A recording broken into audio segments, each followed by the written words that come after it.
Before we start the video, I recommend you to watch this first. If you're ready, let's get into it. Recall that coordinate transformation, which relate to x factor prime here is equals to M matrix multiplied by x factor, which this matrix M is n by n, this factor is n by 1, and then the result is factor with n by 1 component. Then the matrix notation, which now I denote as this bracket, and the inside is component for I and G component, which equals to X matrix here. We have matrix addition is equals to, for each component here, which the result is new matrix as component as this, we know as component-wise addition. When matrix multiplication, let's say X and Y matrix, when X matrix is M by N and Y matrix here as N by K, then we have new matrix, let's say K as M by K matrix. Which, for example, if I have 2 by 2 matrix here, then I will have the process of multiplication as this. Multiplication by row to column, and then we have new component and so on for the other two, and then we got the final result matrix with pattern as this. By coordinate transform, we get that the factor here has matrix representation as n by 1 matrix. And now the question is what we can do to characterize a transformation. Before we answer the question, let we have two coordinate system as here, which in the left coordinate system, I label this axis as x, and then this is y, which we know as two-dimensional Cartesian coordinate. And the right coordinate system here, let's say this axis is r, or the radial direction as r, and the other orthogonal with respect to r here is phi. So then we got two-dimensional polar coordinate, which basis by basis we can connect as this rotation matrix with parameter as phi. So if we want to transform from x, y here to r phi here, then we can do it by basis as this matrix equation. Then what effect of r to our coordinate system and the object inside coordinate system? For example, let there is square or rectangle here which position of its corner point as this. So if we move it to polar coordinate system with the same structure or congruent each other, then we will get this point of view if we look at local polar coordinate point which is Cartesian-like. So by this comparison, we get that this has effect in shape plus area. Shape, of course, because of coordinate setting, and composition of area here may be different. But for now, we set it aside and we can define the determinant as det A here, a function that multilinear because of matrix and alternating because its input order, and then the determinant of A matrix is equals to 1 if A matrix is an identity matrix. Usually, det A here I can rewrite as this norm-like notation, which means that the determinant is a scalar. First, for 2 by 2 case, let there is 2 by 2 matrix like this, and then we can take the determinant here as this.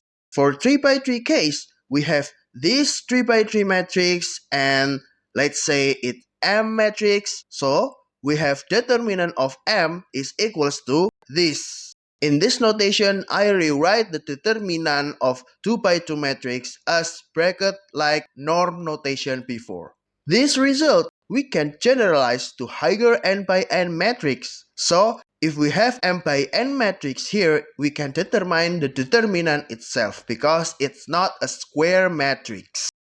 Okay, we come back to 3 by 3 case and notice that this result we can write with another as these results, which for the blue one here, we start from A and we multiply the determinant for the remaining not blue matrix or some kind submatrix determinant here. And then the yellow here, we took P from start with a minus, of course, and we took the remaining unyellowed as submatrix. We took determinant to P and then C with red by the same procedure.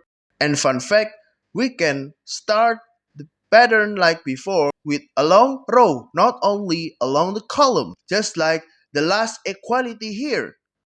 This characteristic here, because of determinant again is alternating, and the last equality here relate to property of determinant.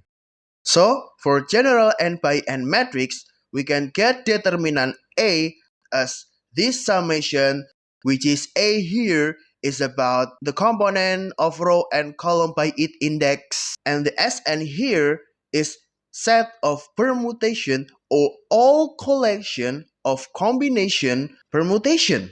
For example, if sigma led us to odd permutation, let's say from 1 to 2, then the sign of sigma here we get as -1. And for even sigma permutation, just let's say from 1 to 2 and then 2, 3, or as even step permutation, then the sign of sigma here is 1. So then n here denote as number of collection in permutation with respect to size of matrix. And by this general form, we can get that the determinant of transpose matrix is the same as determinant of original A matrix.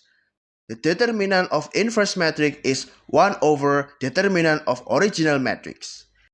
Determinant of AP matrix multiplication here is equals to determinant A multiplied by determinant P. And the last determinant of CP, which is C is a scalar, then it's equals to C power of n here multiplied by determinant P, which n is size of the matrix. But now, the question is, what geometric means of determinant? As we know that determinant A is only for n by n matrix A, and n by n matrix usually used in coordinate transform. First of all, we define the distance in our space is like this, which is we known as line element and relate to metric space. And notice that the left hand side here relate to norm or length of vector.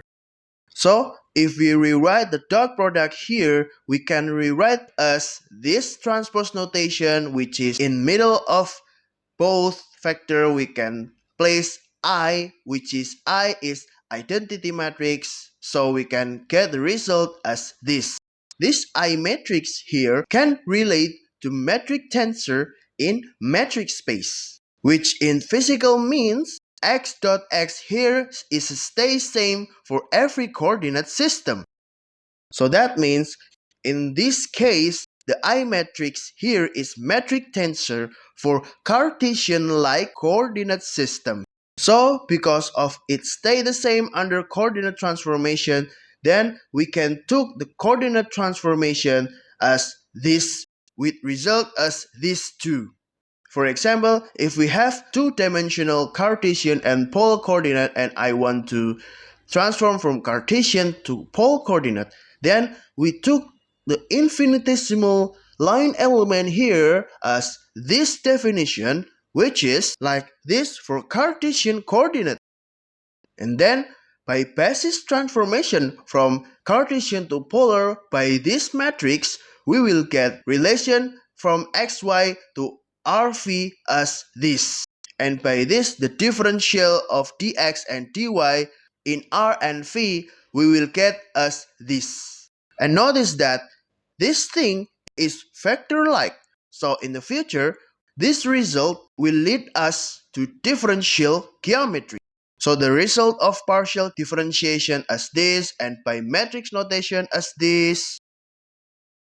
And then by this relation, we can rewrite the Cartesian infinitesimal line element to polar as this.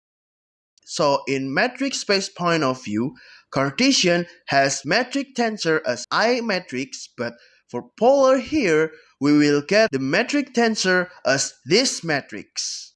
And in this matrix, we can see R here, which denote the reshaping and rescaling along phi.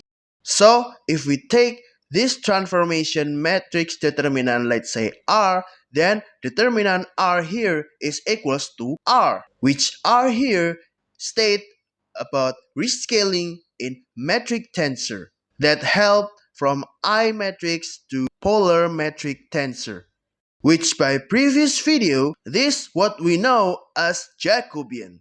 So that's why dx dy area will transform to r dr dv area in multiple integral because of rescaling and reshape that still equivalently same for both area or region element. And then we have conclusion that determinant of A, if A is a transformation matrix, then it tells us about rescaling and reshape the area or region element in our coordinate system transformation. For example, in polar, we have dx dy to dr dv, which determinant here tell us scaling from this to this, and by determinant we get the Jacobian here generally as this, which I can get this because the determinant of Cartesian is I, and then we transform to another coordinate, let's say this determinant. So the new Jacobian here is about the Jacobian we defined before, which tell us about rescale and reshape. Thanks for watching this video. I hope you enjoy this video. If you like this video, don't forget to share and subscribe, and see you later.